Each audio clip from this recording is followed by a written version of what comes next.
Hi everybody, welcome back to this little series called Let's Gallivant. Of course, myself and the lovely Jon Snow are bringing you our thoughts and feelings on the House of Gallivant. Really wonderful perfume house that designs fragrances for the urban explorer and of course are inspired by different destinations, and the house of course is created by Nick Steward. So this week we are on to episode 7 and we are of course talking about Los Angeles.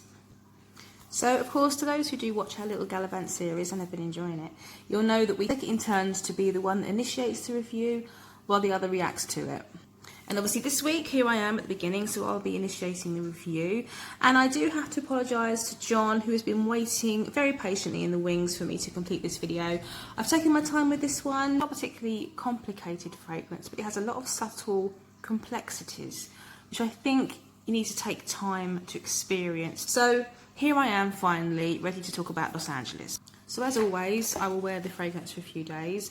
I will avoid any other reviews, and I also don't look at any notes so that my review is completely unbiased and completely uninfluenced. Let's just go ahead and give ourselves a quick refresh. There you go, squirt there.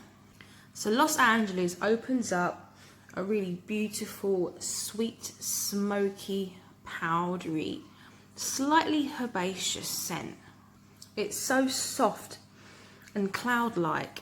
Now when I say cloud-like, I mean that very literally, because I actually envisioned clouds when I first smelled this. I still smell it now, I still get that image in my head. A sky that's full of grey clouds, but there's a burning sun that's still trying to crack through, and these clouds are kind of radiating the heat. It was the end of the day, so it's very much like dusk. I hadn't even read the summary of this when I had that image, and of course it says sunset people. Sorry about the sound of my dryer, by the way.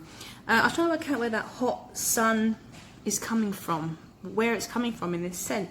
And as I explored the scent, I thought there's something citrusy in here, something deep and orangey. Going back to that cloud element, that very powdery, smoky scent.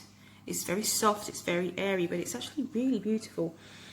And when I say smoky, I'm not talking like a typical wood bonfire. It's like a soft, marshmallowy, sweet smoke, but soft, if you can imagine that. And there's that hint of something herbaceous, and it just sort of gives it a bit of edge. As it dries down, the clouds sort of drift away a little bit. You start to get a hint of white florals, sweet white florals. And even a slight bit of spice coming from something. Slightly spicy, very slightly spicy, slightly sweetened, white floral, but also with a hint of salt. There's something salty in here as well. Let's go back to the summary from Nick Steward. A hot and sensual woody floral, cooled with a marine breeze. Now, as you read into that, it makes so much sense to this fragrance. As long as you read the word hot, you realise, actually, yes, it's a hot, sort of powdery cloud.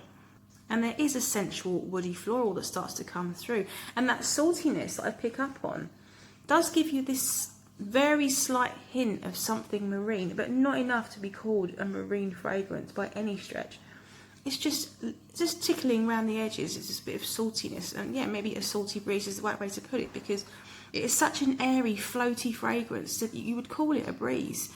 It's a really beautiful concept to represent Los Angeles, and the fragrance embodies that description perfectly. Let's look into these notes. We've got top notes of eucalyptus, clary sage, mandarin, pineapple. The mid is narcissus absolute and tuberose.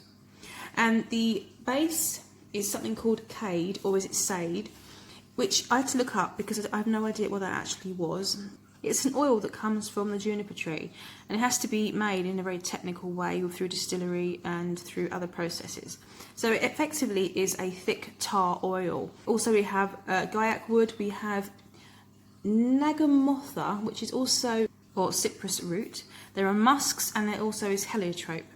So I'm just going to dip my toe into these notes a little bit because I find this scent really interesting. I managed to pick out the mandarin when I smelt this fragrance. But that's that fruit that's just lacing the clouds. It's just coming through like a hot sunshine. Now when you go into the mid notes, you've got narcissus absolute and tuberose, and I did say about there being a bit of a white floral dry down. Now tuberose isn't something I've ever enjoyed. This is one of my least favourite notes, and I really have started to appreciate what that note does in fragrance. And although I can't actually detect this being a tuberose in here, now I know what it is, I can feel how it's kind of cushioned out the mid of this fragrance and giving it this very smooth and silky, slightly sweetened scent. And then you get into the dry down, which of course are all these lovely woods, and you've got the musks and the heliotrope. And it's actually the heliotrope and the musks that are giving you this beautiful, soft, powdery quality. And going back to that alkyd oil is actually where the heat from this fragrance is coming from. That oil is very thick and very strong, but it's this sort of heated smell. Not a burning kind of a smell, just a hot scent. It gives you that hot sensation. And I guess that is where this heat is coming from in the beginning, like these hot clouds, this end of a hot day. And that is so clever. Now in its entirety, this scent does remind me of a couple of other fragrances that I do actually own. So this is a fragrance I do enjoy. It's something that I could wear and feel very happy and comfortable wearing. It's little magical nuances that it actually presents. I get a slight metallic nuance, I get a slight marshmallow nuance, I get a nuance of sweet, hot evening air.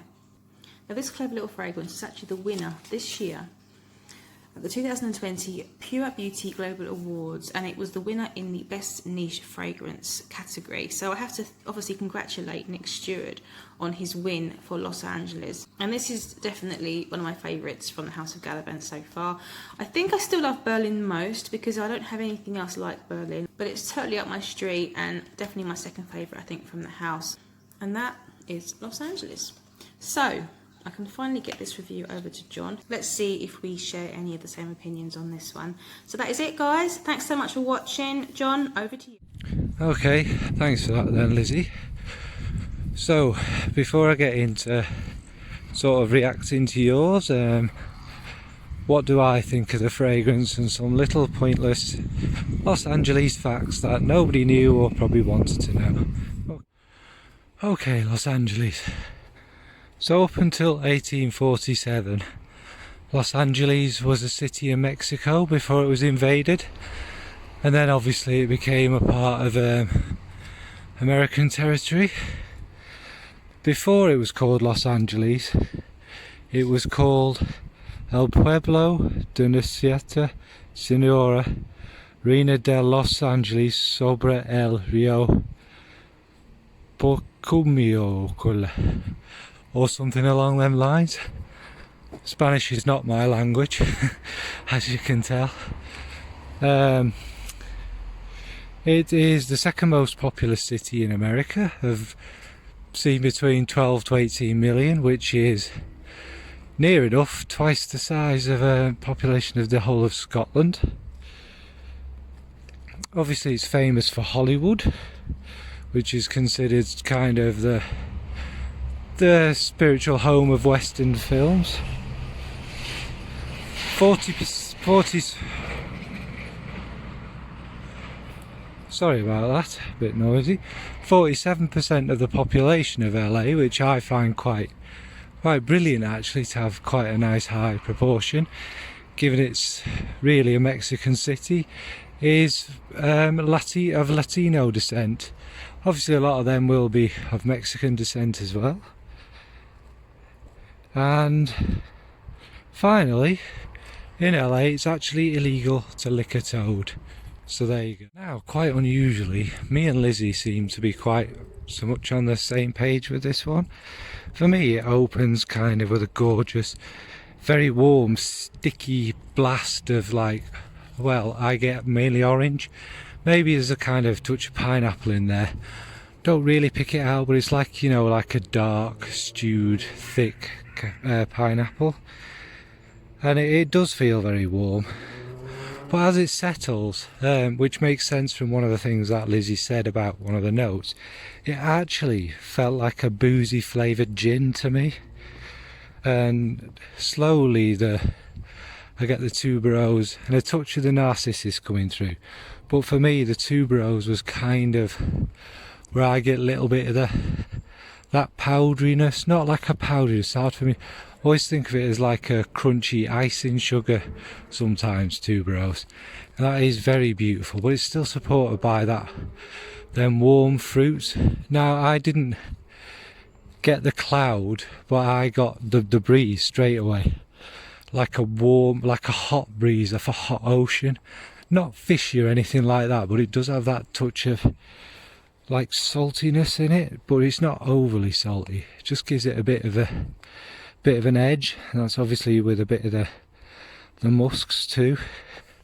It is extremely summery, and obviously we don't have warm oceans in the UK. But I've been down south to Cornwall, anyone British, you do get this warm-ish breeze, you know, of about 30 degrees if you're lucky during a heat wave. So I do kind of get that, and it is that kind of warm, close air. It's very lovely actually. And all the while, kind of in the background of this, is this lovely kind of, that sticky pineapple is still there. So yeah, Lizzie, yes, I think we were pretty much on the same page with this one actually. And like Lizzie, I find this very pleasant, very nice indeed. It's kind of maybe a summer's evening, springtime fragrance. It's certainly quite intoxicating actually. It kind of lasts probably about the same on me. I get a bit more of it pushing out possibly on me. My skin does exceptionally well with fruity and fresher fragrances for some reason. Now, this wouldn't normally be my favourite kind of fragrance, as anyone who knows me knows that. But actually I really did like it. Would I put it in my top 3 as well? Maybe number 3, maybe 4 for me. But that's just because it's not my kind of scent. And I do see why this one gets so much love. This is extremely nice. And it's not just like a fruity thing that you'd expect. That touch of the salty breeze and the warm air really adds something to it. And I've never been to LA or California, but I do imagine this kind of, that feeling from the air. So yes, that's Gallivant Los Angeles. Thanks folks. So just finishing off the little video is picking the next one for next time. And let's do that. So there you go. That's what we've got left. I'll close my eyes. We'll pick that one. Okay, so yeah, it's the last one. And that is Tel Aviv. I'm very much looking forward to this one actually, because from the notes it does sound like one I'm going to love. And we also have Bakura, is it? The Uzbeki one, which we were both lucky enough to receive, so there'll be another addition to this series, but we'll do that one after this. And then I think me and Lizzie might do a little video where we discuss our favourites. And sadly that will be the end of our little series. So next time will be Tel Aviv folks. Thanks for watching. Bye bye, and thanks Lizzie.